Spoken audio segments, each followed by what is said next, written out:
Hello and welcome to study IQ। ना दुनिया भर में आप अगर देखो तो बिकॉज ऑफ कोविड-19 पैंडेमिक 7,70,000 से भी ऊपर डेथ्स हो चुकी हैं। अनफॉर्चुनेटली इंडिया में आप अगर देखें तो केसेस 26 लाख के ऊपर पहुंच चुके हैं विद 50,000 डेथ्स।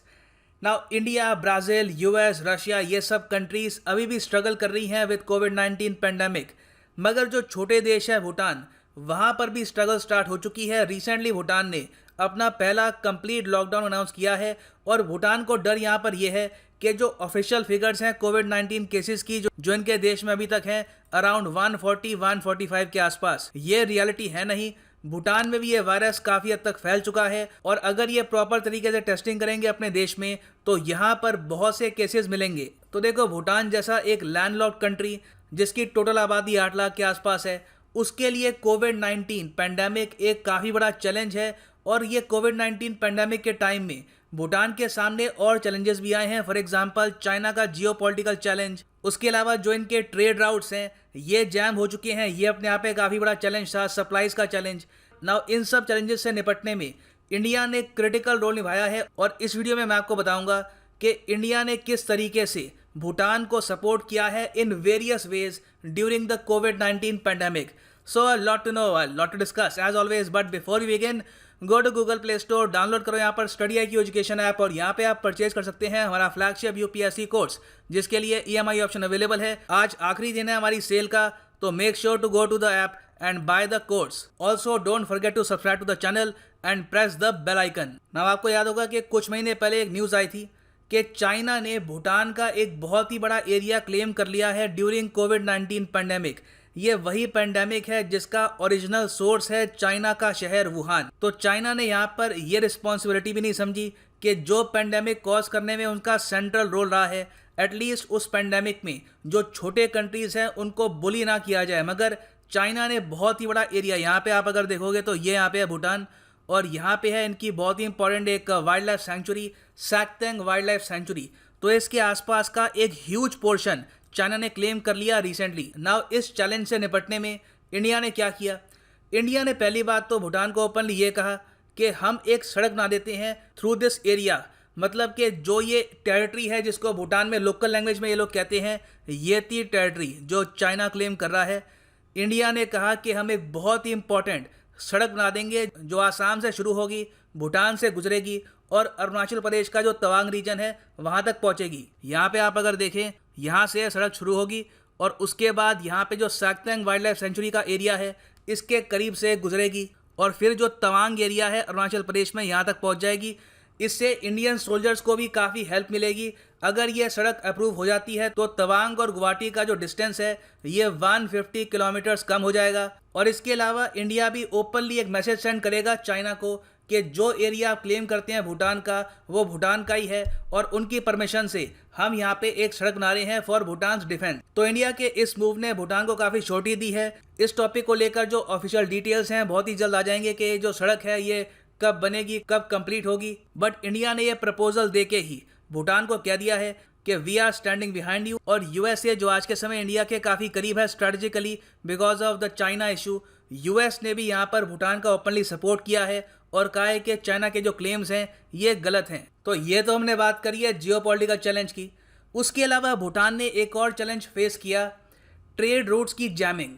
भूटान का जो 90% ट्रेड है विद इंडिया एक सर्टन ट्रेड रूट से गुजरता है। अब प्रॉब्लम यह है कि सिंस भूटान धीरे धीरे कंप्लीट लॉकडाउन में जा रहा है तो इनके यहाँ जो सप्लाईज है उसकी कमी है।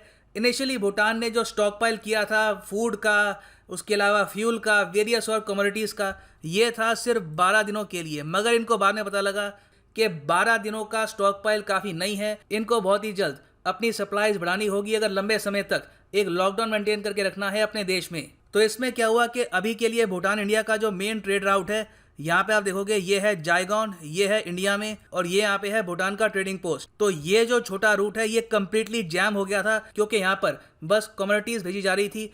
जो भूटान की इंडस्ट्री है ये सफ़र कर रही थी। ये कुछ रॉ मटेरियल्स जो एक्सपोर्ट करते हैं टू बांग्लादेश, टू इंडिया, ये एक्सपोर्ट कर नहीं पा रहे थे और इस वजह से भूटान की इंडस्ट्री को लॉस हो रहा था। सो इंडिया ने भूटान की जो प्रॉब्लम है ये समझते हुए इमीडिएटली एक नया ट्रेड रूट ओपन कर दिया जो सिर्फ है इंडस्ट्रियल पर्पसेस के लिए। यहाँ पे आप देख पाएंगे ये ट्वीट है इंडियन एम्बेसडर टू भूटान की रुचिरा कंबोज। ये कह रही हैं यहाँ पर कि delighted that a new trade route has been open between Bhutan and India.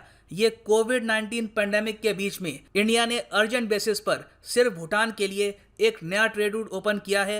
ये यहाँ पर कह रही हैं कि दिस लिंक ऑफ जायगॉन एंड आले will facilitate connectivities between our two countries in these COVID-19 times, further strengthening our special relationship.